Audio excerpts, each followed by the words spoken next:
Hey, I'm Nick, and in this video, I talk with Jonathan Malm of SundaySocial.tv. Sunday Social provides social media content, graphics, and text and ideas for churches at a very affordable rate, $9 a month or $20 a month if you want the editable graphics.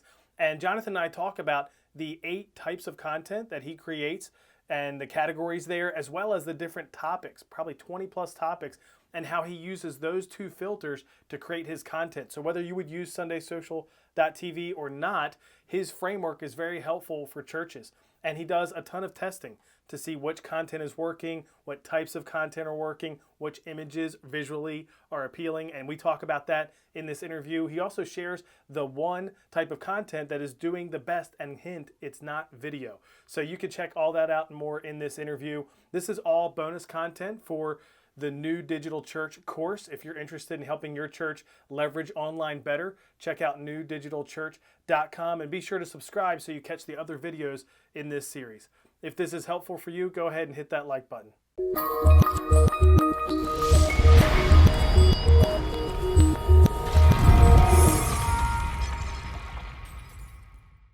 I'm Nick, and I'm here with Jonathan Malm. Welcome, Jonathan. Hey, thanks for having me. Yeah, tell us about yourself, and we're going to talk about Sunday Social, so tell us about that as well. Yeah, so I grew up a missionary kid, pastor's kid, worked at a church with my dad, worked at a church with another pastor, and through the process just kind of started these websites that help churches with creativity and with, so churchstagedesignIdeas.com is one site I run, SundaySocial.tv is another site I run, which is social media graphics for churches to use. And then I've written some books that help churches with guest experience, creativity, dealing with volunteers, all that stuff. So I love helping the church be effective. That's really my goal. Yeah, and we could talk all about all those other things. You just had a book come out, The Volunteer Effect, right? Yeah. Which, what church leader doesn't need help with volunteers? But we're going to focus mostly on online, social, digital ministry, however you want to describe that. So tell us about Sunday Social, what it is, how churches use it, and how it can help churches. Yeah, so we launched Sunday Social about 4 years ago. The idea was everyone was focusing on Sunday morning, right? Like Sunday is everything, keep it Sunday saint or whatever, like keep it simple. Like we're all about like Sunday, right? And me and my business partner, Joe Cavazos, just kind of acknowledged this shift in the way churches were doing ministry where midweek was happening. Some of the ministry needed to happen then, and some of the engagement, obviously with the invention of social media and how people connect now. So we created this idea of creating a graphic for every day of the week that churches could post. And then that quickly grew to 2 graphics per day, then the 3 graphics per day. And then it just has kind of snowballed from there to help churches. So we create graphics. We have a huge library of like 5,000 graphics that churches can use on their social media for a subscription, $9 a month. And then we create another 3 graphics a day at least, and then a bunch of other stuff, and then a text post, and just all sorts of stuff to help churches be effective on social media. Because I think it's one of those still under-resourced things, right? Like we're still all about the Sunday morning service, and we all feel this tension, like how are we going to engage with people during the week? And we don't really know what that looks like. So that's the conversations we're having a lot of times is like, what is the purpose of social media for churches? And how can we best equip churches to do that?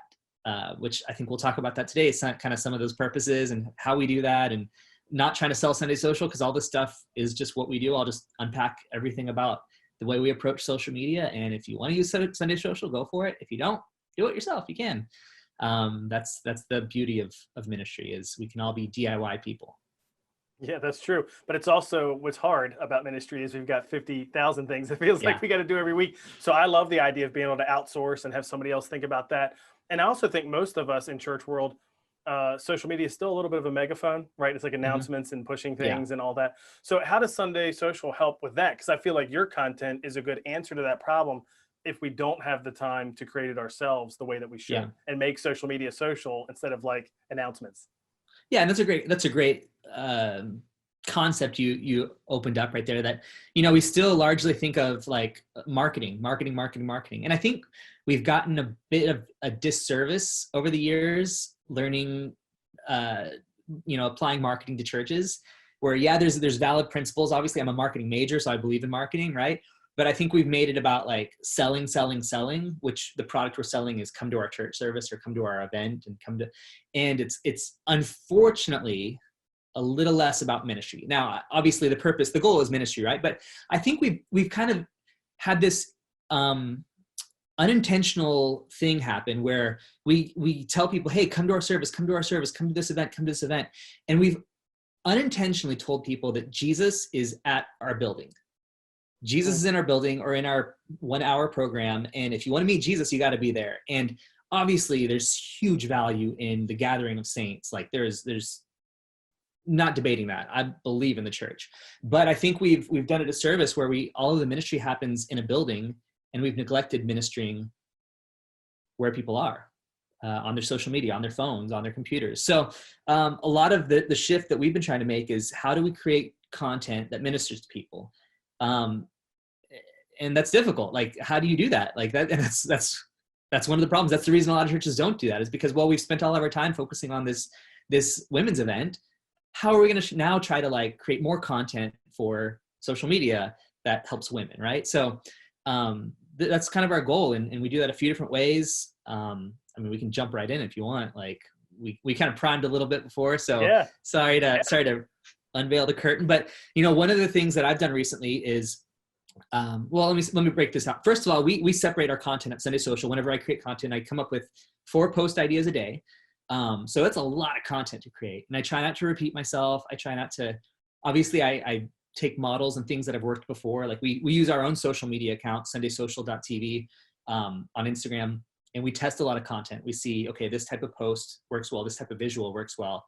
This got a ton of engagement. This got not that much engagement. And so we're constantly experimenting ourselves on our account, on my personal account, always playing with the new social media platforms and different ideas. But we divide our content into 8 categories, and the 8 categories that I kind of separate my content out. And I think this is a great mix of stuff for churches to post is invitation. So invite them to something. That's about 1/8 of what we post. Beautiful or eye-catching, because Instagram and Facebook are still largely a visual platform. So we do want to give something to someone that's beautiful and visual and just eye-catching, beautiful. Then I got this actually from Life Church, their student ministry, where they have these 3 kind of categories that they do all of their social media for is identity. So telling people who they are in Christ, belonging, reinforcing their belonging in the body of Christ or in the body of your local congregation. And then solutions, so answers to questions people have. So what are people dealing with? Unforgiveness. We'll talk about those topics later, but different things. And how do you offer solutions to people? How do you make something like spiritual practice? How do you make it easy? So that's those 5. And then we do special days, which is not something I recommend a bunch, but it gives you an idea for content. Obviously, if it's Labor Day, we post something about Labor Day, which is coming up. So special days. Then we do, holy cow, I'm losing, interaction. That's where I think a lot of churches love the idea of like getting tons of comments and tons of likes. Interaction there is value in that, but I think it's tempting to see the sexy side of social media and like think, oh, we got to post interactive content all the time.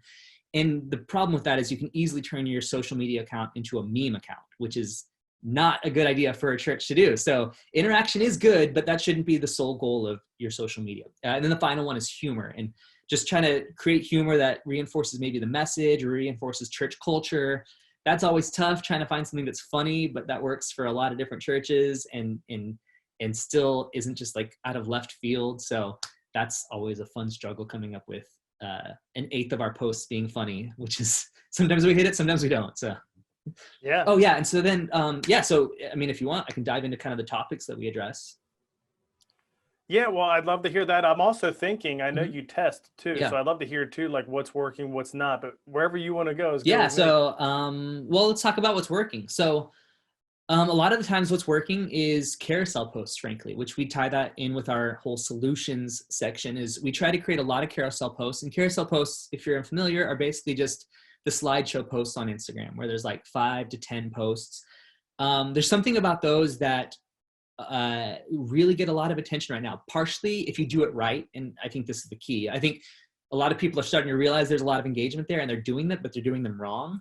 Really, the point of a carousel post is very deep driven content. So it's almost like, how do you take your whole message and distill it into a carousel post? Like, it should be that level of depth in your carousel posts. So we do topics like, how do you forgive someone? How do you start reading the Bible? How do you pray? What questions should you ask while you're reading the Bible? So we do content like that. And it's deep content. The beautiful thing about it is you ask a question on the first slide and it piques your interest. If it's something that actually solves a problem you're dealing with, again, the solutions idea, something that really does apply to me, not something like, how do I worship better? Unfortunately, a lot of people aren't asking that question, right? Like instead, how do I overcome anxiety might be something. And then worship is maybe the solution to that. So really address the issues that people are asking.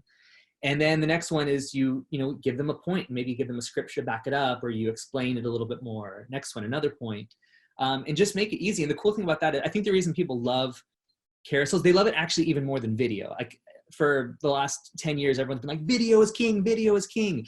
To be honest, the stats haven't backed that up, weirdly enough. So carousel posts, the beautiful thing about it is that you can control the speed at which you consume it.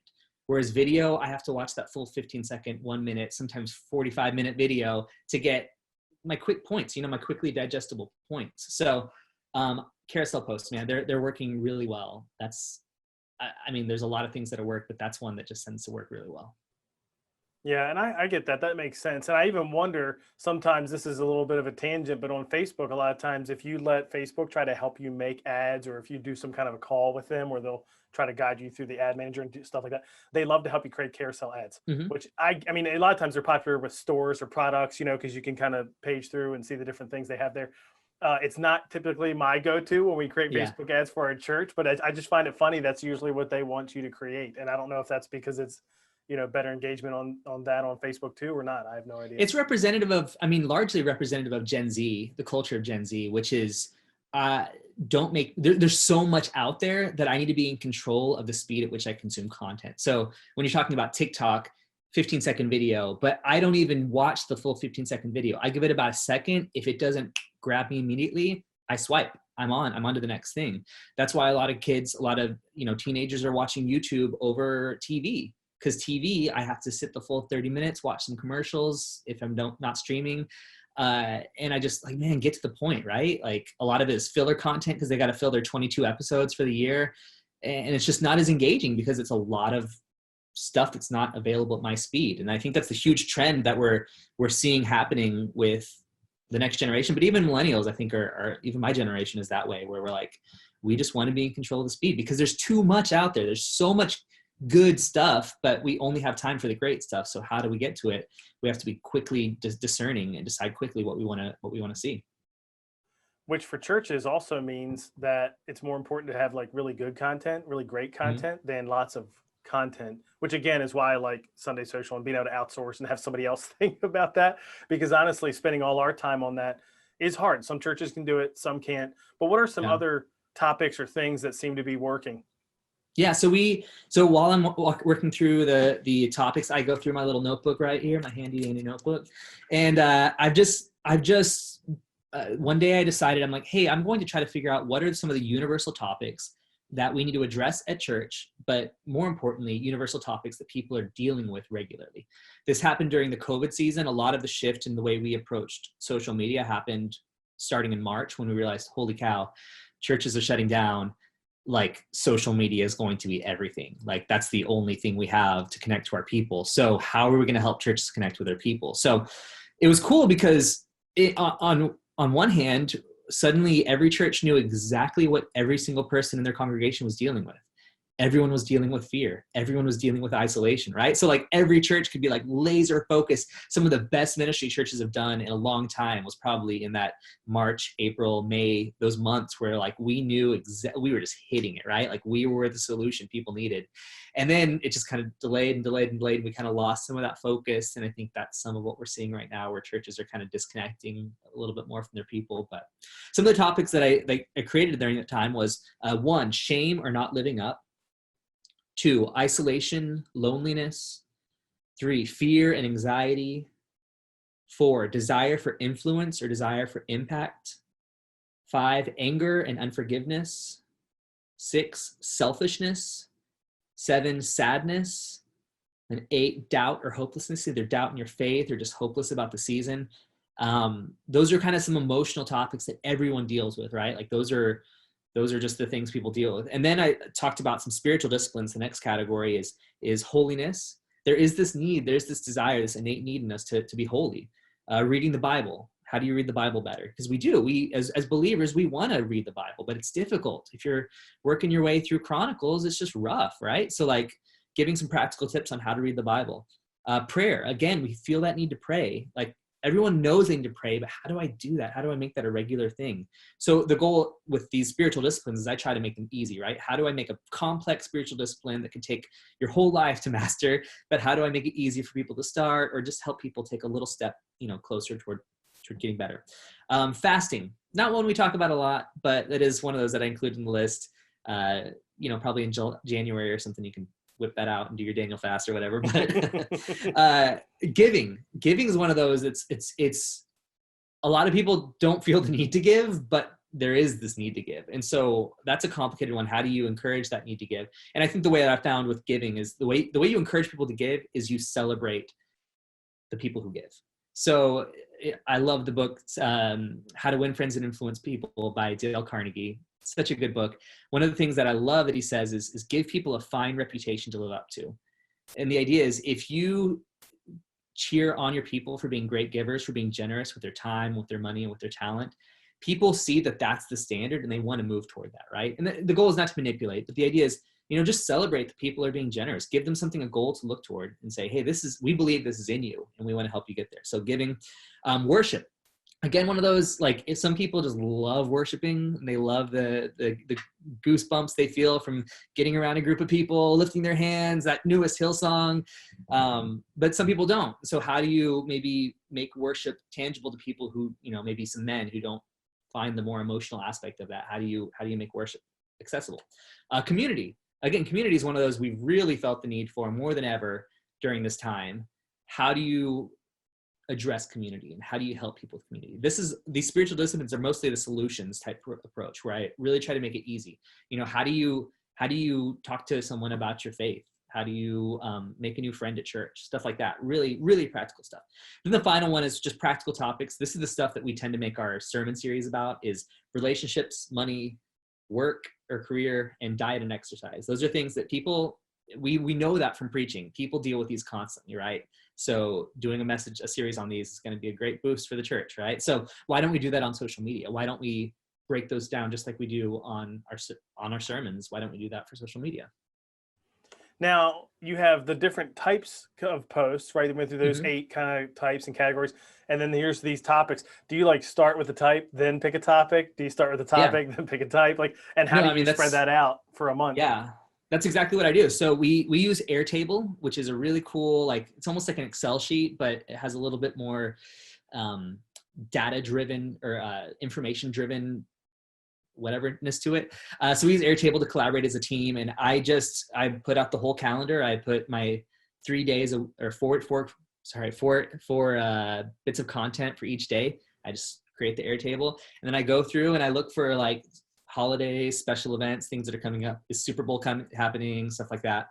And then I put that in there, and then I just go through, this is the type of post. It's a belonging post. It's a solutions post, identity post, invitation post. I just kind of mark those, and then I go through and I do 12 to 25 or whatever a day, or a week rather. And then I'm like, okay, so we have a belonging post, right? So sometimes whenever it comes to belonging, it has to do with people feeling shame or not living up. So how do I attach a sense of belonging to this felt need of shame or not living up, right? And then I think about content like that. So then I look for quotes or a worship song or just a thought of my own or scripture or a carousel post of quick tips to do that. So yeah, it's a lot of thought that goes into it, and it's kind of, I do think about it throughout the week to try to make sure to have stuff. I'm not just sitting in front of a blank page every week and I'm like, that's dreadful, right? So I definitely have to think about this all week to be able to get really good content.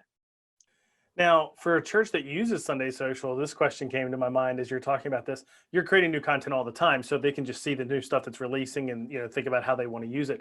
But I imagine a lot of them are thinking, hey, we're preaching about this. Let me go find content related to that. How does that work? Yeah, so we have our topics already. Anytime that we post something, we tag our topics. If it's a Apostle Paul verse, which he has a bunch of them, because we also tend to tie in with the verse of the day calendar from YouVersion, and make graphics, and we kind of supply them with some of them too.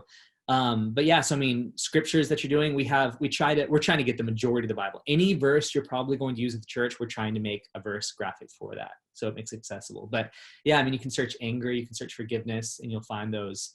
You'll find a huge list, or we've curated lists of topics like that. But yeah, I mean, we try to make it really accessible. Again, 5,000 graphics. When we launched, it was like 100. So it was like, yeah, you just scroll through the library, you find it quickly. That's whatever you got, right? But now it's like, how do you find good quality stuff? And trying to make it easy to find, which is fun. So. Mm-hmm. How about, you said one of the categories was beautiful and eye-catching. Mm-hmm. And you also, with testing and things like that, you've learned some things visually about post. What are some tips you can give us about like what is eye-catching and what's working that way? Yeah, I mean, so there's so many different things. A lot of it is just like a beautiful photo. That's one thing. Sometimes it's just a matter of like causing people to do a double take. So if you think about, one thing that's been really popular, which I think is starting to lose its popularity, are the iPhone UX or UI posts where like looks like you have a phone call or the notification, and so you see that on your feed, and you're like, that doesn't fit, that doesn't belong there. So it kind of makes you stop. A lot of complaints we get with Sunday Social is that the text is too small to read, but that's actually intentional, because the smaller the text, the more you look at it. First of all, blank visual space is beautiful. Like having space for your eyes to breathe is beautiful. But then if you can't easily digest it, like if it says fear not, I'm like, got it. I keep scrolling, right? But if I have to read something that's a little bit smaller, I pause, I maybe zoom in.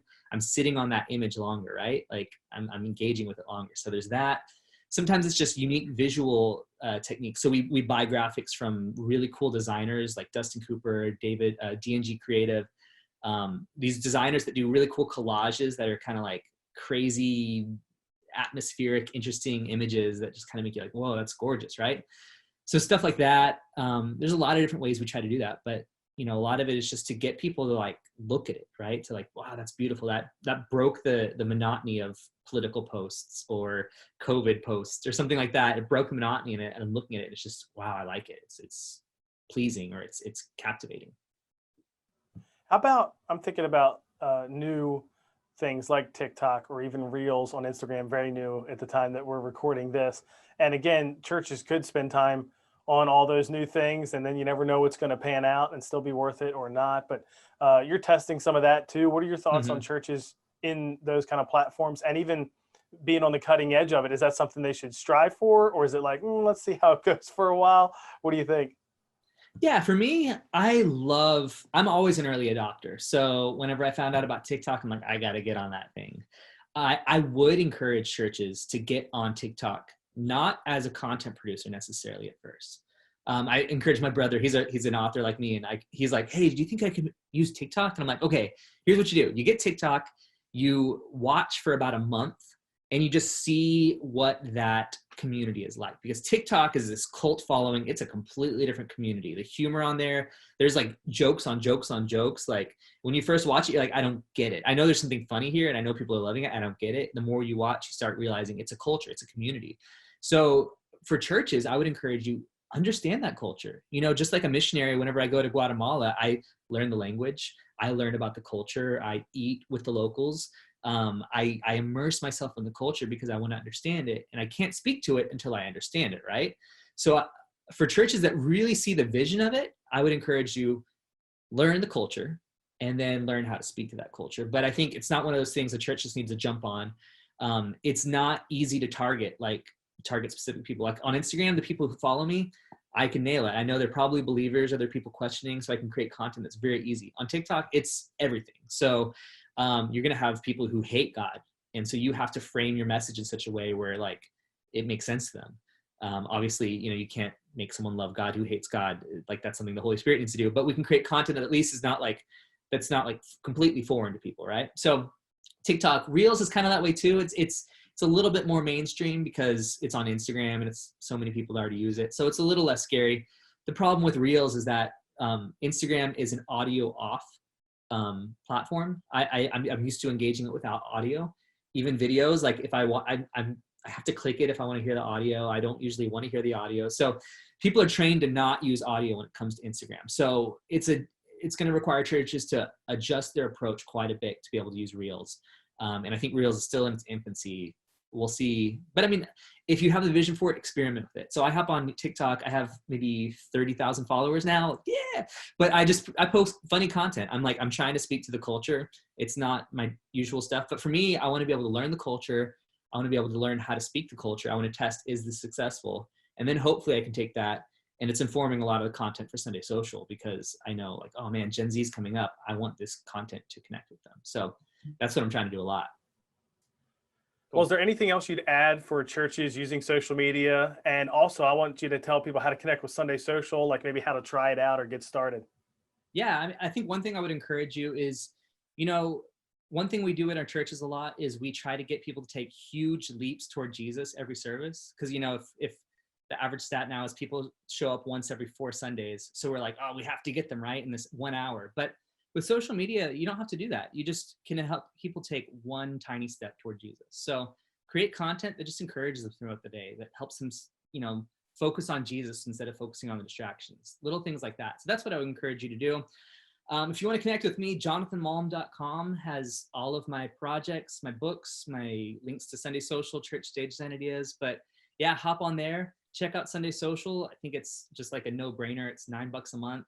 If you made a graphic, it would take you at least an hour probably. And that's the cost of one graphic, right? Like $10 an hour if you're making it at your job. So it's worth it. It's really worth it. So I encourage you to get a subscription. You can get Photoshop access for $19 a month, and it's a no-brainer, I'd say. So that's how you get a hold of me.